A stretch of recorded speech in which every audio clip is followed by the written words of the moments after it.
Bonjour à tous. Dans la vidéo précédente, nous avons vu comment les requêtes dérivées couvrent la majorité des cas simples. Mais dès qu'on a besoin d'une jointure, d'un calcul ou bien d'un tri conditionnel ou même une logique métier complexe, le nom de la méthode devient illisible et limité. Et c'est là qu'intervient la notation query. Alors, l'utilisation de la notation query, elle vous permet d'écrire la requête vous-même, directement sur la méthode du répertoire, en gardant tous les avantages de Spring Data, notamment pas de gestion de connexion, pas de mapping manuel et injection automatique des paramètres. Alors, pour utiliser la notation query, donc nous avons en fait deux possibilités. Soit d'utiliser le langage de requêtage GPQL ou bien un SQL natif que vous connaissez immédiatement. Alors, le GPQL, donc c'est l'acronyme de Java Persistence Query Language. Donc c'est un langage de requête orienté objet, c'est-à-dire vous ne manipulez pas des tables et des colonnes, mais des entiers et des propriétés. Regardons ensemble cet exemple. Alors nous avons la requête select A from article where a.auteur est égal à auteur. Donc ici, article, c'est le nom de la classe ou bien c'est le nom de l'entité et non pas la table SQL. Pareil pour auteur, donc normalement c'est un attribut et non pas une colonne. Alors la deuxième possibilité, c'est avec l'utilisation de SQL pur ou bien SQL natif. Donc c'est-à-dire vous allez écrire vos requêtes telles que votre base de données le comprend. Prenons cet exemple. Donc nous avons select étoile from article where author ID est égal à la valeur. Donc ici la requête comme vous voyez, donc c'est une requête en SQL pure. Donc on manipule le nom de la table et bien sûr le nom de la colonne. Et comme vous voyez ici, on doit ajouter un deuxième paramètre qui est native query pour mentionner qu'il s'agit d'une requête SQL et non pas de GPQL. Alors, l'avantage de l'utilisation de GPQL, c'est que elle est portable, c'est-à-dire, même si vous changez votre base de données, par exemple, de MySQL vers Postgres, donc votre code fonctionne toujours, car Hibernate traduit le GPQL dans le dialecte SQL de la base cible. Pour l'avantage de l'SQL, c'est que vous pouvez utiliser des fonctions spécifiques à votre base de données, comme les windows, comme les fonctions de Postgres, ArrayAg, etc. Mais l'inconvénient, c'est que vous perdez la portabilité. C'est-à-dire, si vous changez votre base, donc vous devez réécrire votre code ou bien vos requêtes. Alors, ce que je vous recommande, c'est d'utiliser GPQL dans les 90% des cas, car le SQL natif seulement vous pouvez l'utiliser si jamais vous avez vraiment besoin d'une fonctionnalité avancée et spécifique à votre base de données. Alors passons maintenant aux exemples sur le slide suivant. Alors la première requête, pardon, donc c'est une requête simple avec un paramètre nommé. Donc ici, nous avons select A from article where author est égal à auteur. Donc la notation query contient le GPQL. Article avec A majuscule, donc c'est la classe Java, comme ce qui est déjà mentionné. Le petit a, donc c'est un alias. Des points auteur, donc c'est un paramètre nommé. Et l'utilisation de la notation param, donc lie le paramètre Java auteur au paramètre GPQL de point auteur. Alors pourquoi on utilise la notation param? Tout simplement pour la lisibilité et la sécurité. Donc le nom du paramètre est explicite dans la requête.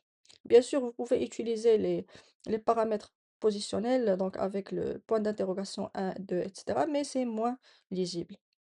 Donc préférez toujours les paramètres nommés. Passons maintenant au deuxième exemple. Donc on a ici une jointure avec le GPQL. Alors, tout d'abord, l'utilisation des triples guillemets, donc il permet d'écrire des requêtes multilignes lisibles. Donc, si vous êtes en version Java 15 ou plus, donc privilégiez cette option-là. Sinon, il faut concaténer les chaînes de caractères, donc si vous utilisez une version Java ancienne. Pour la jointure avec join en GPQL, donc notez bien que join a point auteur,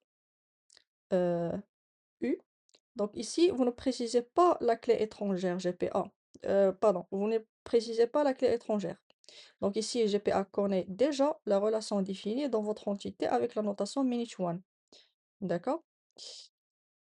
Euh, donc ici, à part la jointure, donc on a une condition multiple. Donc nous avons une condition sur le nom et une condition avec le paramètre publié. Donc, et on fait une concaténation, là, une combinaison entre les deux en utilisant un opérateur logique. Donc dans ce cas-là, on a utilisé le AND.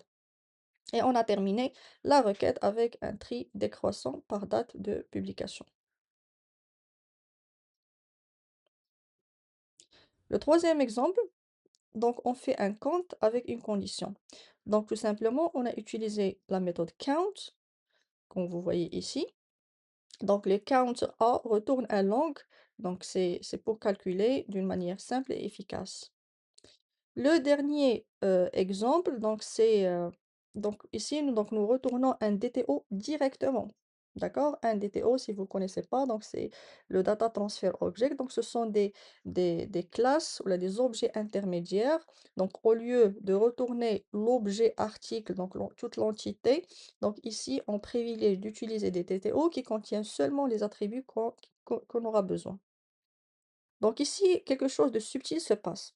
Donc vous retournez un article DTO et pas bien sûr pas un article. Donc à partir de la version 3 de Spring Data GPA, si votre DTO a un constructeur qui correspond au champ sélectionné, donc Spring génère automatiquement l'expression constructeur GPQL. Donc vous n'avez pas besoin de préciser les noms de colonnes.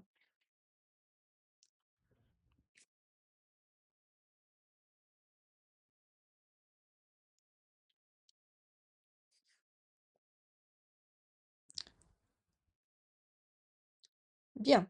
Donc pour récapituler, donc on peut déduire que nous avons trois possibilités pour manager ou bien manipuler nos données. Donc la première option, donc avec les options, là, avec les méthodes CRUD de base, donc ce sont des méthodes qui ont été héritées par défaut de Spring Data ou là, plutôt de GPA Repository. À titre d'exemple, Save, Find by ID, Find All, etc. Donc c'est une approche qui est simple et rapide. Mais si vous voulez utiliser des requêtes qui sont un petit peu avancées, par exemple pour ajouter plus de contraintes, etc., donc vous pouvez utiliser les requêtes dérivées. Donc ce sont les méthodes qui nous donnent des requêtes à la fin. À titre d'exemple, find by nom, find by age greater than, etc. Donc ici, on n'a pas besoin d'utiliser un SQL manuel, mais c'est limité bien sûr pour des requêtes qui sont complexes. Et la troisième option, c'est l'utilisation de la notation query. Alors, à ce moment-là, donc vous avez toutes les possibilités, vous êtes flexible pour écrire vos requêtes SQL ou bien en GPQL quand vous voulez. Donc ici, vous avez un contrôle pardon, total. Vous pouvez bien sûr utiliser des jointures complexes ou bien des agrégations avancées. Et même si vous voulez utiliser des fonctions spécifiques à une base de données, donc vous avez cette possibilité. Donc sur ça, on conclut le chapitre de Spring Data GPA et on passe au chapitre suivant.